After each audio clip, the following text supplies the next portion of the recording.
Sir ఒక విషయము, అంటే విశ్వకవి అని మీకు బిరుదిచ్చిల్లు, తర్వాత మేము కూడా విశ్వకవి అనే పిలుస్తున్నాం. ప్రతి చోట కూడా విశ్వకవి సిరాయుద్దీన్ గారు అనే పిలుస్తున్నారు కదా.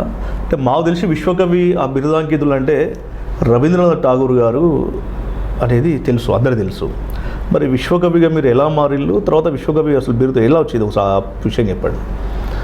ఈ విషయాన్ని కాస్త మొదటి నుంచి చెప్పుకుంటే అందరికీ అర్థమవుతుంది. ఉదాహరణకు కవితలు, రకరకాల కవితలు ఉంటారు, రకరకాల కవితలు రాసేవాళ్ళు ఉంటారు. ఇప్పుడు మహిళల మీద కవితలు రాసేవారు ఉన్నారు. అట్లాగే దళితవాదం అనే సబ్జెక్టు మీద కవితలు రాసేవారు ఉన్నారు. అట్లాగే మైనార్టీకి సంబంధించిన కవితలు రాసేవారు ఉన్నారు. దీన్ని ఇంకా కాస్త పై స్థాయికి వచ్చి చూస్తే తెలుగులో రాసేవారు ఉన్నారు, సంస్కృతంలో, ఇంగ్లీష్లో, హిందీలో, ఉర్దూలో, ఇట్లా. అంటే ఏ భాషలో రాస్తే ఆ భాష కవి అంటారు. ఏ వర్గానికి సంబంధించిన కవితలు రాస్తే ఆ వర్గానికి సంబంధించిన కవి అని ఒక ముద్ర పడుతుంది. అట్లాగే విశ్వకవితలు రాస్తే నేను విశ్వకవితలు ఎక్కువ రాస్తా. ఓకే, అట్లా నా ఈ కవితలు ఎక్కువ విశ్వకవితలు రాస్తున్న వ్యక్తి అని విషయాన్ని గుర్తించి ఒక వరంగల్కు సంబంధించిన శ్రీ సాయి మీరా కల్చరల్ సొసైటీ అనే ఒక రిజిస్టర్డ్ సంస్థ నాకు ఆ విశ్వకవి అనే బిరుదు ఇస్తామని ప్రతిపాదన చేసినప్పుడు ముందుగా నాలో నేను బాగా గట్టిగా నవ్వుకున్నా. అట్లా ప్రతిపాదన ఎప్పుడు రాలేదు, ఇటువంటి విషయం చర్చకు వస్తుందని కూడా నేను అనుకోలేదు. అయితే నేను ఆలోచించి నేను చెప్పడం జరిగింది. పోతనాచారి అని ఆ సంస్థ చైర్మన్ వారి ప్రతిపాదన నేను ఆలోచించి చెప్తానన్నా. దాని తర్వాత కొద్దిగా ఆలోచించుకున్నా. అవును కదా, ఈ విశ్వకవి అనగానే రవీంద్రనాథ్ ఠాగూర్ గారు జ్ఞాపకం వస్తారు కదా. మరి ఇంకోరు కూడా నాకు తెలిసినంత వరకు ఇండియాలో విశ్వకవి అని ప్రచురితమైతే లేకైతే అంటే పాపులర్ అయితే కాలేదు. అటువంటిప్పుడు దీనిని నేను తీసుకోవడం అది న్యాయమా, ఏ మేరకు సమంజసంగా ఉంటుంది అనే విషయం కొద్దిగా ఆలోచించుకున్నప్పుడు అవును, నేనైతే విశ్వకవితలు అయితే రాస్తున్నా, ఈ రకంగా నేను రిలవెంట్ అని అవుతా. కానీ మరి అంత పెద్ద అవార్డు తీసుకున్న ఆ వ్యక్తి ఉన్నాడు కదా, మరి ఆయన తోటి రేపు సమాజం పోల్చుకుంటే ఎట్లా అంటే ఆ తీరుగా ఆలోచించినప్పుడు నాకు తెలిసిన ఒక విషయం మళ్ళీ మనసులో మెదిలింది. అయితే రవీంద్రనాథ్ ఠాగూర్ గారికి విశ్వకవి అని అంటాం, కానీ అది వాస్తవానికి అది బిరుదు కాదు. ఇది చాలామందికి తెలియని విషయం ఏంటిదంటే రవీంద్రనాథ్ విశ్వకవి అనేది బిరుదు కాదు. బిరుదు అయి ఉంటే ఎవరో ఇచ్చి ఉండాలి. అవును, దానికి ఒక సంస్థ, ఒక తేదీ, ఒక వేదిక లాంటి ఇట్లా ఏమి ఉండయి. మరి ఇది ఆయనకి ఎట్లా పడిపోయిందనే దానికి గూగుల్లో సెర్చ్ చేసిన ఏ వివరణ మనకు దొరకదు. నేను అనుకోవడం ఏంటిదంటే ఆయన సమకాలికుడు గాంధీ గారు. అయితే గాంధీ గారు వీరు సరే, గాంధీ గారు స్వాతంత్రం కోసం సంగ్రామం చేసిండ్రు. అయితే రవీంద్రనాథ్ ఠాగూర్ గారు స్వాతంత్రం కోసం సంగ్రామం చేసిన వారిలో వారికి పేరు రాదు. కానీ పరస్పరం గౌరవించుకునేది ఒక ఎప్పుడో ఈయనే ఆయనను, ఆయన ఈయనను అన్నారు అని వింట నేను. అక్కడక్కడ చదివినా కూడా, కానీ అథెంటిసిటీగా నేను చెప్పలేను. ఈయన ఆయనను మహాత్మా అన్నాడని, ఆ రోజు నుంచి ఆయన మహాత్మాడుగా పాపం నిలిచిపోయిండని. అట్లాగే గాంధీ గారు రవీంద్రనాథ్ ఠాగూర్ గారిని విశ్వకవి అని ఉంటారని, ఇట్లా ప్రముఖులు పలికేసరికి ఆ పలుకులు నిలిచిపోయినాయి తప్ప రవీంద్రనాథ్ ఠాగూర్ గారికి విశ్వకవి అనే బిరుదు ఇవ్వబడలేదు. అయితే అటువంటి సందర్భంలో సరే ఆ కథను మనం అట్లా వదిలేస్తే వేరే వాళ్ళు విశ్వకవులు కాకూడదని అనేం లేదు కదా. వేరే కవులు మంచి కవితలు, కవితలు రాసుకున్నప్పటికీ మహాకవి కాకూడదని ఏం లేదు కదా.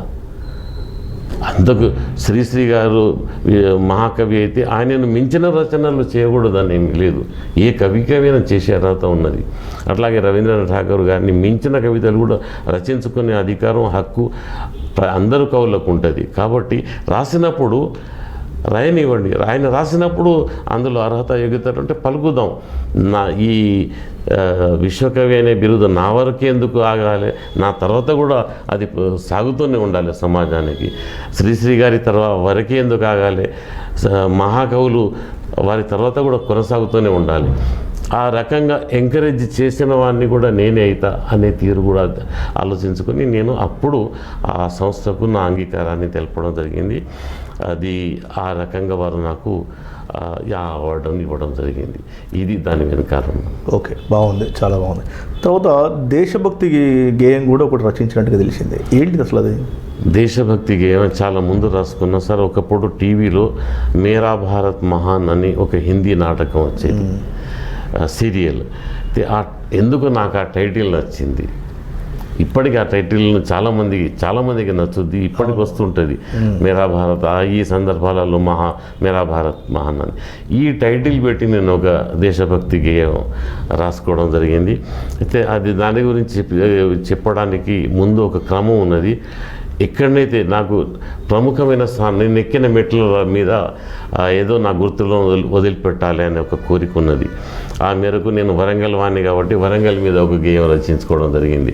నేను తెలంగాణ వాసిని కాబట్టి తెలంగాణ మీద ఒక గేయాన్ని, అట్లాగే భారతీయుని కాబట్టి భారతదేశం పైన ఒక గేయాన్ని, ప్రపంచ పౌరుని కూడా కాబట్టి ప్రపంచం మీద కూడా ఒక గేయం, ఇట్లా ఒక ఆలోచన ఉండే. ఈ ఆలోచన క్రమంలో దేశం మీద కూడా ఒక గేయాన్ని రచించుకోవడం జరిగింది. అది బహుశా నేను 35 ఏళ్ల క్రిందట రచించి ఉంటా.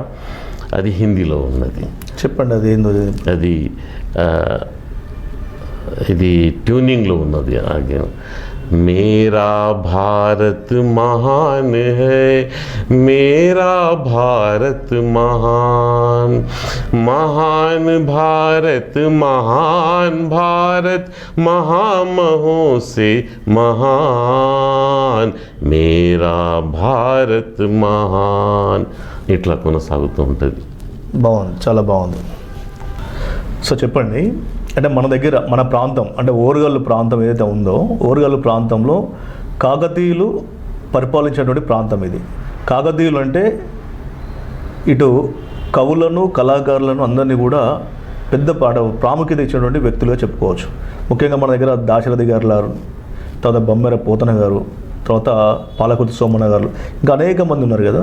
అంటే ఆ కాలం నుంచి నేటి కాలం వరకు కూడా కవులకు సంబంధించినటువంటి ఎప్పుడు కూడా అగ్రపీఠమే ఉన్నది. మరి ఇప్పుడు ఉన్నటువంటి సమాజంలో కవులకు రచయితలకు ఎలాంటి ఆదరణ ఉంది సార్? కాకతీయుల కాలం నాటి విషయాలు అవి చాలా పాత అయితే దాన్ని వదిలేసి మనం నేటి ఆధునిక సమాజానికి వచ్చేసరికి మనకు పాల్కురికి సోమనాథుడు వరంగల్ను సాహిత్య రాజధాని అని నేను అనుకుంటా.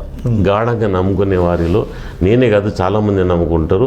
ఆ వరంగల్ వాసులే కాక ఇతర ప్రాంతాల, ఇతర జిల్లాల, ఈవెన్ ఆంధ్ర ప్రాంతానికి సంబంధించిన వారు కూడా వరంగల్ను సాహిత్య రాజధాని లేక సాంస్కృతిక రాజధాని అంటారు.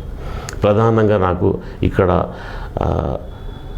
సంస్కృతిలో సాహిత్యమే పెద్ద పీట వేసినట్టుగా అనిపిస్తుంది. ఎందుకంటే ఒక వారసత్వం అనిపిస్తుంది.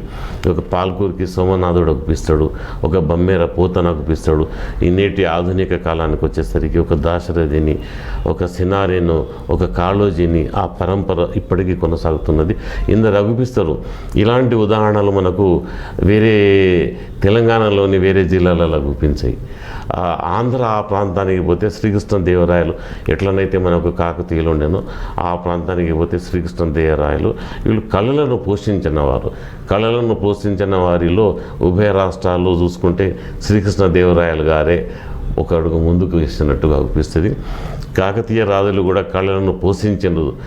అందులో పేరుని నృత్యం ప్రధానమైంది తప్ప వారి కాలంలో ఫలానా కవి పోషించబడ్డాడు అనే ఉదాహరణలు మనకు నా దృష్టికి అయితే రాలేదు. కాబట్టి దాన్ని వదిలేస్తే ఇక సమాజంలో కవులకున్న గుర్తింపు చాలా అద్భుతమైనది సార్. ఏ కాలంలోనైతేనేమి ఇప్పటికైనా కవులంటే ఒక గౌరవభావం ఉన్నది. దాన్ని ఈ కవులు కాపాడుకుంటే ఏ మేరకు కాపాడుకుంటున్నారు అవి వేరే విషయాలు.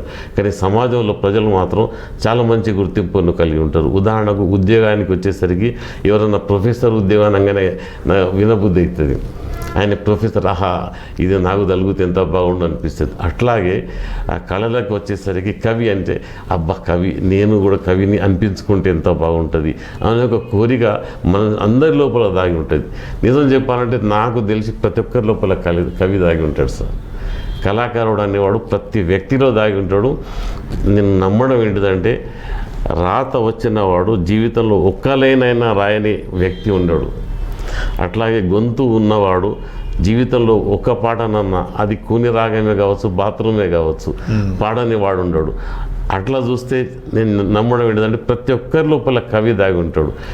కాకపోతే ఆయనకు జీవితంలో ఆ వైపున ప్రోత్సాహకాలు లభించకపోవచ్చు. లభించిన వారు కొందరు దారిన నడిచిండ్రు, లభించిన వారు నడవకుండా ఉన్నారు తప్ప మీ లోపల కూడా కవి ఉంటారు. తప్పకుండా ఉంటారు, ప్రతి ఒక్కరిలో ఉంటారు. తొంగి చూసుకుంటే అనిపిస్తాడు. అదే అవును. అయితే ఇది కాబట్టి ఇక్కడ చూడండి కవులకు ఎట్లాంటి గౌరవ స్థానం ఉన్నదంటే ఒక ఉదాహరణ తీసుకుంటా. సెలబ్రిటీస్, మీరు సినీ యాక్టర్లను తీసుకోండి. ఆయనే అది మన తెలుగు వాడ, హిందీ వాడ, ఉర్దూ వాడ, ఇంగ్లీష్ వాడ ఎవరైనప్పటికీ ఒక హీరో ప్రస్తావన వచ్చినప్పుడు అమర్యాదగా మాట్లాడతాం, వాడు అని ప్రస్తావిస్తాం. ఈవెన్ రాజకీయ నాయకులను కూడా వాడు అని సంబోధిస్తాం. కానీ ఎప్పుడన్నా కవిని వాడు అని ఎవరన్నా అనంగా విన్నారా? మనకు తెలియదు. ఇది తెలియకనే సమాజం కౌరవులకు పెద్దపీట గౌరవంగా మాట్లాడుకుంటాం తప్ప కాళోజీని ఎవరన్నా వాడు అని సంబోధించిండ, దాశరథిని వాడు అన్నాడు, శ్రీశ్రీని వాడు, రవీంద్రనాథ్ ఠాకూర్ని వాడు అన్నాడు. గాంధీని విమర్శించే వాళ్ళను మీరు చూస్తారు, బిఆర్ అంబేద్కర్ను విమర్శించే వాళ్ళను కొందరు ఉండవచ్చు. కొందరు వాడు వీడని ఇటువంటి అపవిత్ర పదాలు వాడతారు. కానీ కవిని మాత్రం, ఈవెన్ గాయకులను కూడా కొన్ని సందర్భాలలో సహజంగా అంటే నోట్లకెళ్ళి వస్తుంది వాడు వీడు అని. కవి విషయంలో రాదు. ఈ మరి వాడకూడదని ఎవరూ నేర్పలేదు. అది మనిషి లోపల ఉన్న ఆ గౌరవం, అది ఆ విలువ. ఇంతటి విలువలను పొందే ఒకే ఒక వ్యవస్థ అది సాహిత్య వ్యవస్థ. ఓకే, అది దానికి రిప్రజెంటేటివ్లు కవులు. కాబట్టి కవులను ఎప్పుడు సమాజం గౌరవిస్తూనే ఉన్నది. అయితే మనం దాన్ని ఏ మేరకు కాపాడుకుంటున్నాం అనేది ఎవరికి వారు వేసుకోవాల్సిన విషయం అది. ఓకే, బాగుంది. అంటే కవులకు ఎప్పుడు కూడా ఆ గౌరవం, ఆ మర్యాద అనేది ఉన్నది. బాగున్నది సార్, ఉన్నది, ఉండాలి కూడా. ఎందుకంటే సమాజాన్ని ప్రేరేపించేటువంటి అంశాలను తీసుకునే, సమాజాన్ని మంచి దారిలో నడవడానికే ఇటు కవులు అటు రచయితలు ఏమో పుస్తకాలు రాయడము, కవులు వాళ్ళ యొక్క కవిత సంపుటి బయటికి ఇవ్వడము. సో బాగుంది. అంటే చెప్పండి సార్, అంటే మిమ్మల్ని ప్రేరేపించినటువంటి ఇంకా అంటే ఎలాంటి కవితలు ఎక్కువ మీరు తీసుకున్నారు? అంటే మీరు ఇందాక మనం ఫస్ట్లో మాట్లాడుకున్నాం, మనం ఒక్కొక్క కవిలో ఒక్కొక్క రకమైనటువంటి అంశాన్ని తీసుకుంటారు కదా, మీరు ఎలాంటి అంశాల మీద ఎక్కువ తీసుకున్నారు మీరు? నేను నా కుటుంబ వారసత్వాన్ని కొనసాగించుకుంటున్న వ్యక్తిని అన్నా కదా. అయితే నాకు శాంతి సామరస్యాలు నా వస్తువులు అయిపోయినాయి. ఓకే, దాన్ని ఆధారం చేసుకుని నేను శాంతి పండుగను పుట్టిస్తూ ఆ ప్రపంచ శాంతి పండుగ అనే పుస్తకం రాయడం జరిగింది. అంటే శాంతి అనేది నాకు ఇష్టమైన వస్తువు. కాబట్టి ఎవరైనా వాళ్ళకు నచ్చిన వస్తువు మీదనే ఎక్కువ కవితలు రాస్తారు. కాబట్టి నేను కూడా సహజంగానే శాంతి మీద ఎక్కువ కవితలు రాసే ప్రయత్నం చేసిన. ఇవన్నీ సమాజానికి ఉపయోగపడేటి. కాబట్టి నేను శాంతికి సంబంధించిన కవితలనే ఎక్కువ రాసాను అనుకుంటా. ఓకే, అంటే దీంట్లో ఒకటి మీకు బాగా ఇష్టమైంది, సమాజానికి ఇది బాగుంది, దీన్ని సమాజానికి ఇది అవసరం అని చెప్పి మీరు అనుకున్నది, అది చెప్పండి. ఎట్లా ఈ రకంగా చూస్తే నాకు ఒక కవిత జ్ఞాపకం వస్తున్నా సార్. అది నా వ్యక్తిత్వానికి దగ్గరగా నడిచిన కవిత, వచన కవిత. ఓకే, ఈ కవిత ప్రత్యేకత ఏంటిదంటే నేను చాలా వరకు విశ్వకవితలే రాస్తా.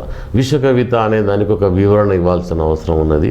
దేన్ని విశ్వకవిత అంటారు? విశ్వకవితలు కూడా ఉంటాయంటే ఉంటాయి.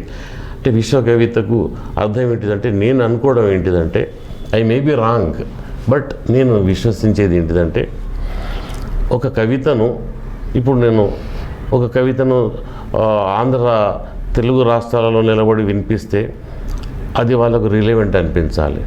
దీన్నే నేను హిందీలోకి ట్రాన్స్లేట్ చేసి హిందీ ప్రజలకు వినిపిస్తే అది వాళ్ళకు రిలవెంట్ అనిపించాలి. అట్లాగే నేను తీసుకుపోయి దీన్ని ఆస్ట్రేలియాలో వినిపిస్తే అక్కడి జనాలకు రిలవెంట్ అనిపించాలి. అరబ్ దేశాలకు, ఇట్లా మీరు ప్రపంచంలోని ఏ దేశానికి పోయి వినిపించిన వారి భాషలలో అందులోని విషయం వాళ్ళకు రిలవెంట్ అనిపించినప్పుడు అది ప్రపంచ కవిత అవుతుంది. అంటే అటువంటి కవిత నా అటువంటి కవితలే నేను చాలా రాసుకున్నా. అయితే అందులోనే ఒక కవితని ఈ సందర్భంగా చెప్పాలనుకుంటున్నా, వినిపించాలనుకుంటున్నా. ఈ కవిత మాధ్యమంగా నేను ప్రపంచ మానవులతోటి మాట్లాడుతున్నా. ఈ కవిత మాధ్యమంగా ఉదాహరణకు మీరు అమెరికన్ అనుకుందాం, ఈ కవిత ద్వారా నేను మీతోటి మాట్లాడుతున్నా. అది ఇట్లా ఉంటుంది. లేకుంటే ఈ కవిత మాధ్యమంగా వినేవారు మీరు ఒకరు అమెరికా వారు అనుకోండి, ఒకరు ఆస్ట్రేలియా, ఒకరు అరబ్, ఒకరు ఆఫ్రికా, ఇట్లా అనుకోండి. ఈ కవిత ద్వారా నేను మీతోటి మాట్లాడుతున్నాను. దీని శీర్షిక విశ్వం నిండా విహరిద్దాం. పుట్టుక నాకు మతాన్ని ఇచ్చింది, అది నీ మతం కాకపోవచ్చు. పుట్టుకే నాకు జాతిని ఇచ్చింది, అది నీ జాతి కాకపోవచ్చు. భాష, వేషం ఎన్నెన్నో.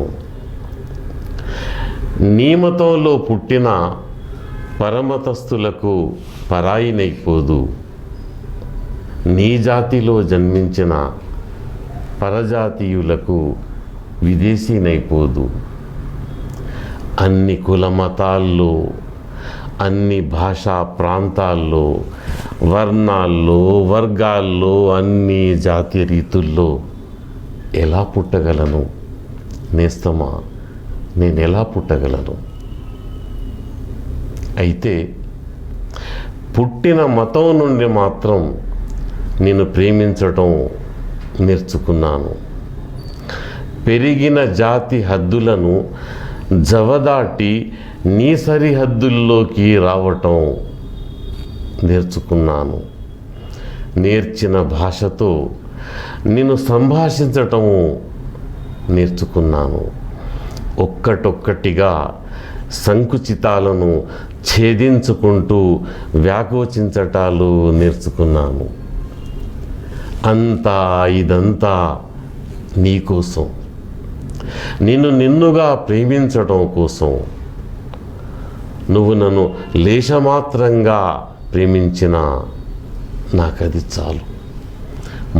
మనంగా రెండు కపోతాలమై విశ్వం నిండా విహరిద్దాం, ఈ అనంత విశ్వం నిండా. ఇది సార్.